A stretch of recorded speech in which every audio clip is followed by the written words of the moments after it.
Assalamualaikum warahmatullahi wabarakatuh. Selamat malam. Yang terhormat Bu Elisa Wulan Octavia, S. MAP, selaku dosen pengajar pada mata kuliah Manajemen Risiko Universitas Siperasia. Izin memperkenalkan diri, Bu. Nama saya Dita Putra Pamungkas, mahasiswa Universitas Siperasia, kelas AK 67, Prodi Akuntansi PJJ S1. Pada kesempatan kali ini, saya akan mempresentasikan tugas UAS saya terkait laporan analisis manajemen risiko. Sebelumnya, saya izin share screen terlebih dahulu.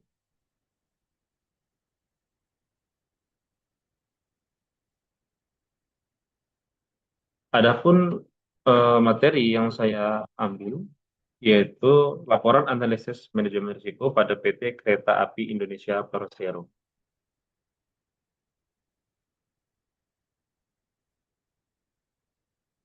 Latar belakang. Sebagai salah satu penyedia jasa transportasi publik vital di Indonesia, PT Kereta Api Indonesia atau PT KAI memegang peranan strategis dalam mendukung mobilitas masyarakat dan distribusi logistik nasional. Mengelola operasional kereta api skala masif menuntut KAI untuk senantiasa menjaga keseimbangan antara keselamatan, ketepatan waktu, dan profitabilitas. Dalam beberapa tahun terakhir, PT KAI melancarkan berbagai transformasi besar juga, seperti modernisasi sistem tiket digital melalui aplikasi Access by KAI, integrasi infrastruktur moda transportasi seperti LRT dan kereta cepat, serta komersialisasi non-angkutan. Namun, besar skala operasional dan ambisi transformasi tersebut secara simultan memperbesar paparan risiko yang dihadapi perusahaan. Dari sisi operasional, risiko keselamatan seperti potensi kecelakaan atau anjlokan kereta tetap menjadi ancaman utama yang berdampak langsung pada nyawa manusia dan kepercayaan publik.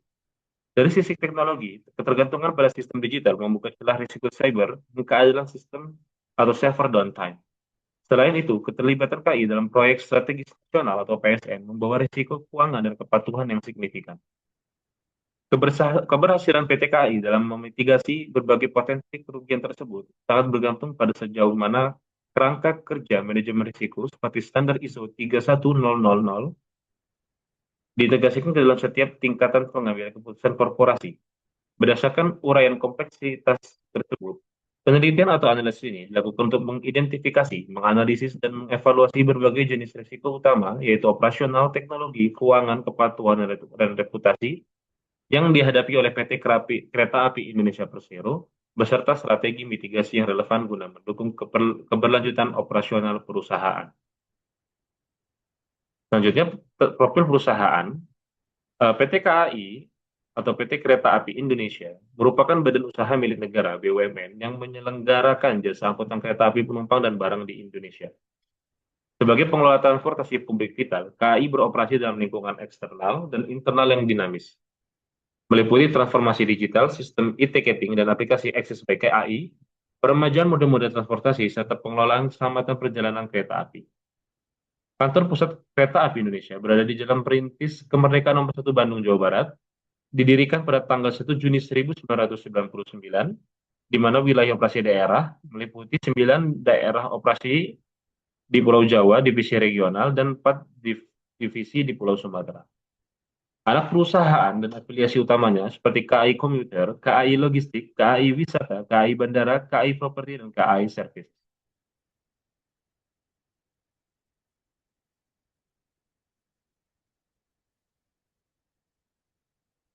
Identifikasi dan analisis risiko.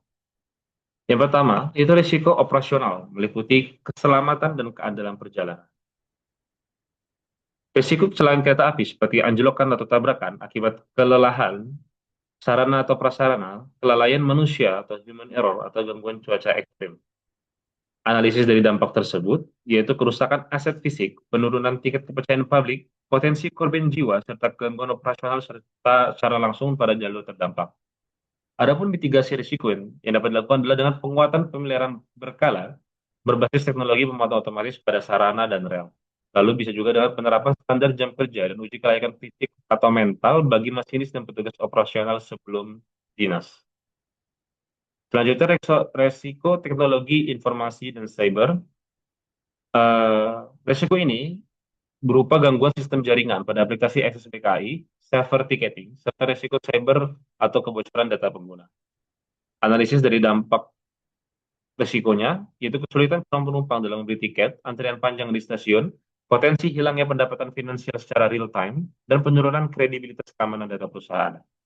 Adapun mitigasi yang dapat dilakukan, yaitu pertama penerapan sistem redundancy server dan disaster recovery center, atau bisa juga dengan sertifikasi standar keamanan informasi ISO atau IEC 27001, serta audit penetrasi secara berkala pada infrastruktur IT.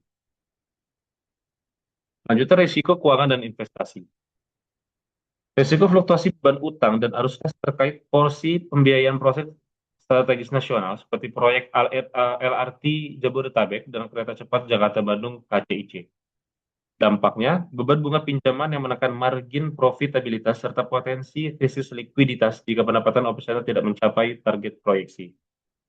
Mitigasi yang dapat dilakukan yaitu restrukturisasi portofolio utang dan optimasi pendapatan non-angkutan seperti iklan, naming registration, dan penyewaan lahan operasional komersial. Atau juga bisa dengan efisiensi biaya operasional melalui sistem modernisasi energi. Selanjutnya, risiko kepatuhan dan hukum. Resikonya yang dapat muncul yaitu tidak sesuai dengan regulasi keselamatan Kementerian Perhubungan, aturan lingkungan hidup, atau sengketa kepemilikan aset tanah atau lahan komersial milik KAI. Dampaknya, pengenaan sanksi administratif, penghentian izin operasi sementara, serta kerugian finansial akibat sengketa hukum aset.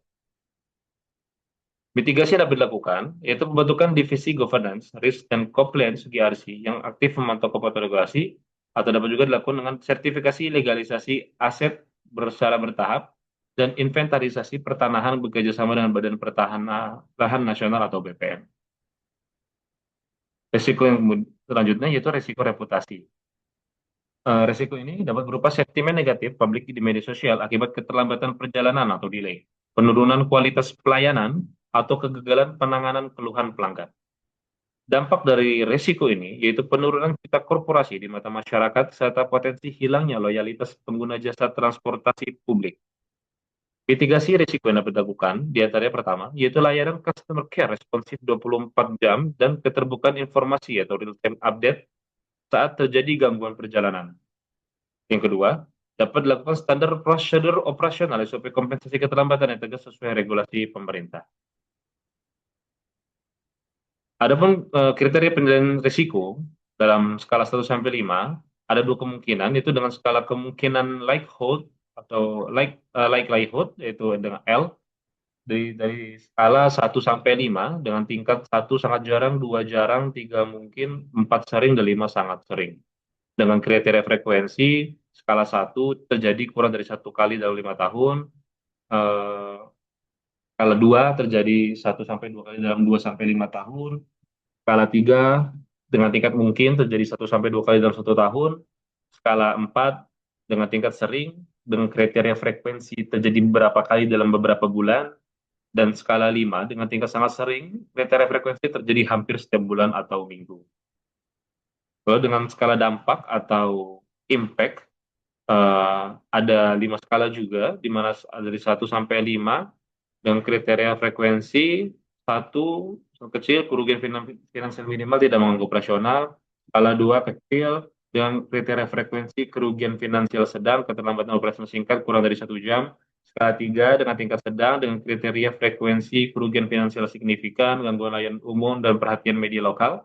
Skala 4 dengan tingkat besar yaitu dengan kriteria frekuensi kerugian finansial besar, cedera fisik, gangguan layanan luas, dan media nasional. Dan skala 5 dengan tingkat sangat besar dengan kriteria frekuensi kerugian finansial sangat tinggi, fatalitas atau korban jiwa, ancaman izin operasional. Lanjutnya, metode perhitungan dan tingkat risiko dapat dilakukan dengan formula yaitu likelihood kali impact tadi ya. Jadi apabila rendah 1 sampai 4 warna hijau dapat terima atau dengan pemantauan rutin. Apabila sedang warna kuning perlu tindakan pengendalian terencana. Kalau high dengan warna orange perlu penanganan prioritas tinggi. Kalau ekstrim warna merah perlu penanganan darurat dan pengawasan direksi. Nah, ini contoh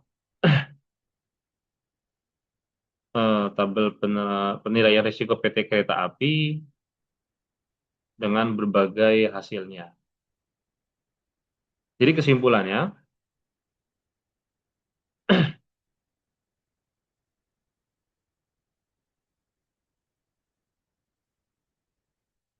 berdasarkan metode risiko yang didapat,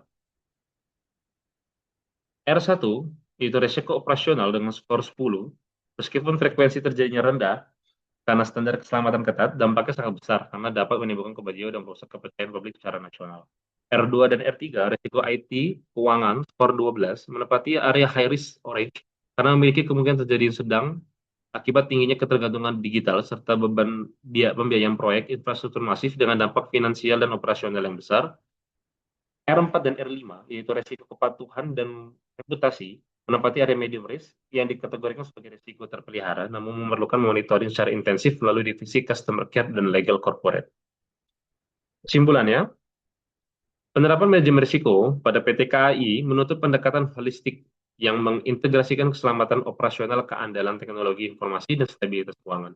Dengan menerapkan kerangka kerja manajemen risiko berbasis ISO 31000, perusahaan dapat mengidentifikasi ancaman sejak dini, meminimalkan potensi kerugian, serta menjaga keberlanjutan moda transportasi publik utama di Indonesia. Demikian presentasi dari saya. Terima kasih atas perhatian Ibu. Apabila ada salah dan kurang, saya mohon maaf. Saya akhiri. Assalamualaikum warahmatullahi wabarakatuh. Selamat malam.